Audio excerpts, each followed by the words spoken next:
Puis si je vous disais que de choisir entre une prise comme ça ou comme ça vous donnait le pouvoir de changer la vie des muscles qui plient le coude.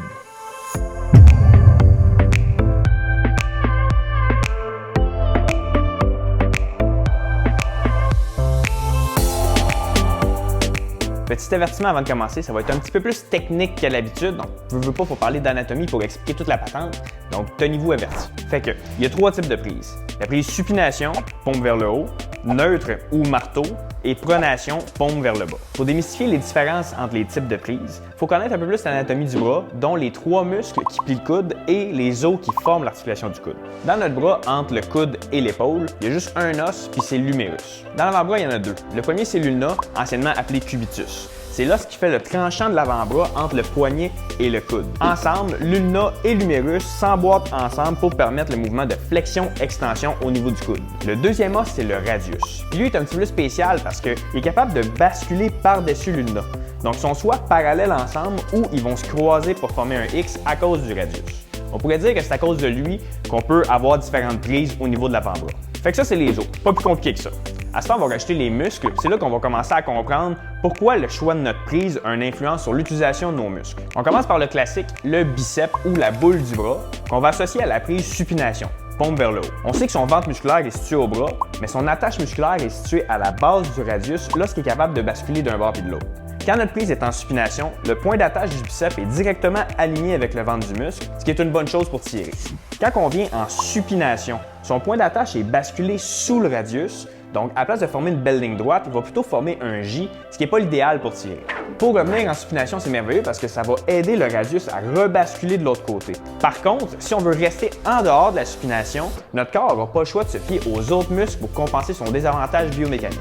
Vu que c'est un concept un petit peu dur à visualiser, je vous ai préparé un petit exemple de brosse, le voici. Avant de commencer, il faut que je vous explique le setup de brosse. J'ai les 3 types de prises sur 3 côtés différents du tabouret tournant. Pour chaque prise, il y a une corde qui représente un muscle, 2 oranges puis une jaune. Celle qui nous intéresse, c'est la jaune puis elle représente le biceps.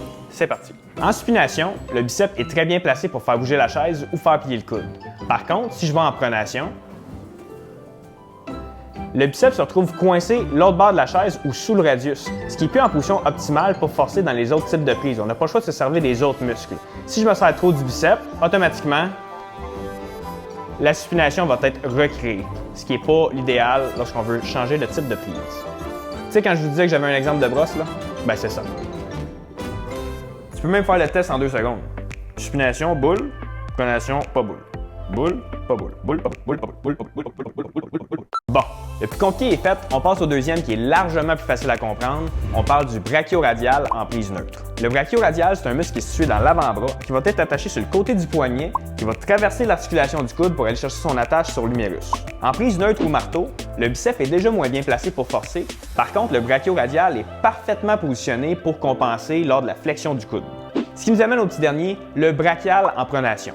Le brachial, c'est comme le petit frère gêné du biceps qui se cache juste en dessous. À la place d'être attaché au radius comme le biceps, il est plutôt attaché à l'ulna qui ne bouge pas peu importe le choix de prise. Donc, peu importe le choix de prise, il est toujours bien placé pour forcer. Fait que le seul moyen d'aller le cibler davantage est de se mettre dans une position où les autres muscles sont moins bien placés. Donc, il n'y aura pas le choix de compenser la charge qui est plus assumée par les autres. Si on fait un résumé ultra simplifié, on peut dire que supination égale biceps ou boule du bras, neutre ou marteau égale brachioradial ou muscle de l'avant-bras et pronation égale brachial ou petit frère gêné du biceps. À cette heure qu'on sait tout ça, c'est important de savoir et d'être conscient que peu importe le choix de la prise, les 3 muscles vont toujours être actifs.